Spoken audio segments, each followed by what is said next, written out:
when people are developing strategic objectives, a company is developing a strategic objectives, who needs to be involved in that process? Like you said, it's driven down from the top down, the corporate saying, this is our strategic objective. How does that fit into a supply chain expert like yourself? How does that drive someone, should supply chain be involved in that? Or what would that look like?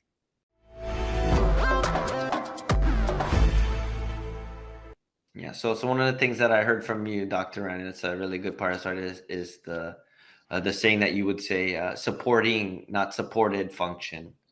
Right. And that's a really key thing, right? So we have stakeholders, right? Anybody who's involved in the decision-making process, anybody that will be affected by your decision, stakeholder, those people really need to be involved. And, especially in supply chain where we support a lot of people, all our decisions or what we do affects a lot of other people. So we're not at the front of the process, like seeing operations on the production floor, or right, the actual truck driver delivering, the freight or anything like that. Since we're the ones supporting, we need to be also involved in decision making. But everybody else who's also affected by that decision needs to also be involved, right? So for example, you got like marketing, you got operations, you got finance. All these different departments or stakeholders have different viewpoints on what's going on. So especially if you say you have an example, right? You're onboarding a new supplier, you need to have multiple departments in there because it could be affected, right? The suppliers that you use may affect quality. The suppliers that you use may affect finance,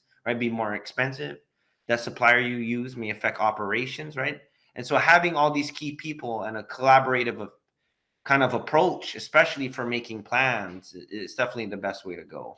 So in essence, a supply chain expert like you can guide them into making better strategic decisions, because you mentioned a few things: price affects finance, and the availability of capital that they have to invest in a supplier based on that material availability, operations, availability of material, timing. And you have only so much space inside your factory, right, to produce something. So the timing of material coming in and going out has to be very specific, or you're going to have just a whole bunch of material sitting in the warehouse and it's available for pilferage, getting stolen. It can get obsolete, it can get destroyed, so many different things. So a supply chain person can really, really make a difference in what the objectives are. And a lot of times what I would do is listen, be in a meeting and I would listen, just waiting, so I could start to anticipate. And what you would hear me or see me doing, I would sit in the back of the room, I'd be listening, I'd be texting on my BlackBerry. That tells you how old I am. BlackBerry, or now an iPhone or something like that. Hey, do we have this? Do we have that? What's the availability of this? What's the operation on that? So is that something you see in your civilian side? Do you see that kind of, are you involved in those kind of meetings, or folks that are involved in those meetings that affect you? Yeah, definitely. Yeah, so sometimes, right, too, especially for critical programs, being in space, right, we have different programs for different satellites or wherever that specific item or order is going.